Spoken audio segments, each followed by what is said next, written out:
Hi my friend, welcome back to the channel, where we dive deep into the wildest movies. And today, we're breaking down Over Your Dead Body, the 2026 action comedy thriller starring Jason Segel and Samara Weaving. Well, directed by Jorma Taccone, this is a remake of the Norwegian film The Trip. So if you love dark humor, over-the-top violence, marital misery, and a wild ride that turns into a survival bloodbath, then this one is for you. It's messy, funny, and surprisingly heartfelt by the end. So if you haven't seen it yet, then take my words as spoilers. So the story centers on Dan Burton, played by Jason Segel, a once promising director who's now stuck shooting lame pop-up commercials, and his wife Lisa, an aspiring actress played by Samara Weaving. Actually, their marriage is toxic, like constant bickering, financial ruin thanks to Dan's debts, partly from supporting Lisa's career. There is no intimacy between them in the last 2 years, and there is simmering resentments. Meanwhile, Lisa had an affair with a guy named Dario from acting class.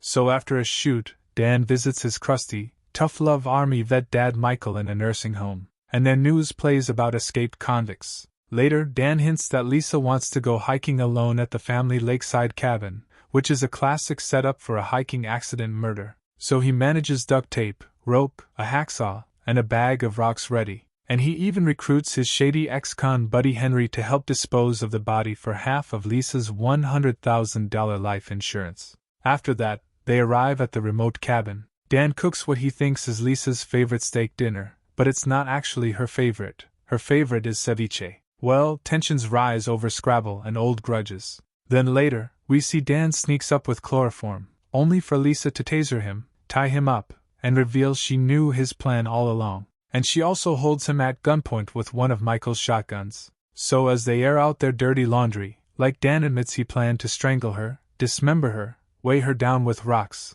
and dump her in the lake. Lisa reveals her counterplan, like stage a hunting accident, and flashback shows her that she is telling friends that Dan wanted to hunt, setting up the perfect cover. So they argue whose plan was smarter and even compete at fake crying for the police. And it's literally hilariously petty. But before Lisa can shoot, Henry sneaks in and knocks her out. So now Dan has the upper hand, but Lisa wakes up and drops a bomb, like their life insurance is actually $1 million each. And with that, Henry turns on Dan. So in the ensuing struggle over the gun, it fires and kills Henry. Meanwhile, Dan and Lisa chase each other through the house. But when a shotgun blast hits the ceiling, 3 people crash through from the attic, and they are the escaped convicts Pete, a chilling yet charismatic psycho, and Todd, plus their accomplice Allegra, a corrupt guard in love with Pete. So the intruders tie up Dan and Lisa in the basement, where Pete explains that they broke into the cabin earlier and hid. And now they want money and plans to rape and kill the couple. So Lisa buys some time by offering to take them to the bank in the morning for her savings.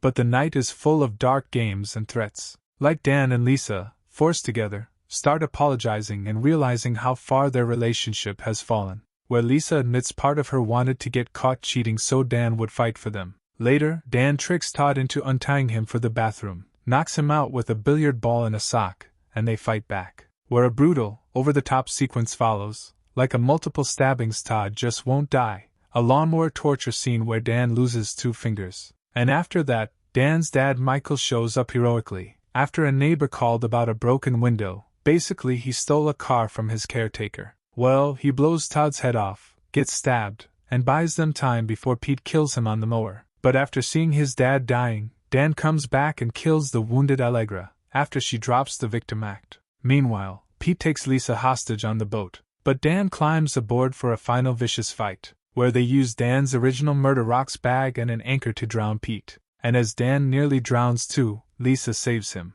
Then in the aftermath, medics arrive. Lisa finds Dan's severed fingers with his wedding ring and brings them to him. And here, they have a raw, genuine reconciliation, like both apologize for plotting murder, admit their massive problems, but commit to fixing the marriage together instead of ending it. So the near-death experience reignites their bond, because there is nothing like a shared trauma, and fighting literal killers made them realize that they still love each other. After that, they capitalize on the media frenzy, becoming minor celebrities for surviving and stopping the escaped convicts. So the movie ends meta and funny. Dan directs a straight-to-streaming action film about their ordeal. Lisa stars as herself, and there's a cameo with Kumail Nanjiani playing a Hollywood version of Dan. Actually, it's sillier and more martial arts heavy, poking fun at how stories get exaggerated. So the ending cleverly subverts the kill your spouse setup, where the real villains force Dan and Lisa to team up, confront their failures, and choose life and each other over resentment. It's actually black comedy at its core, but there's a surprisingly optimistic message, like even the most broken relationships might be salvageable with extreme circumstances. So the Over Your Dead Body title takes on new meaning, like they'd rather die together fighting outsiders than let their marriage die quietly. Well, what did you think of the ending? Drop your thoughts in the comments.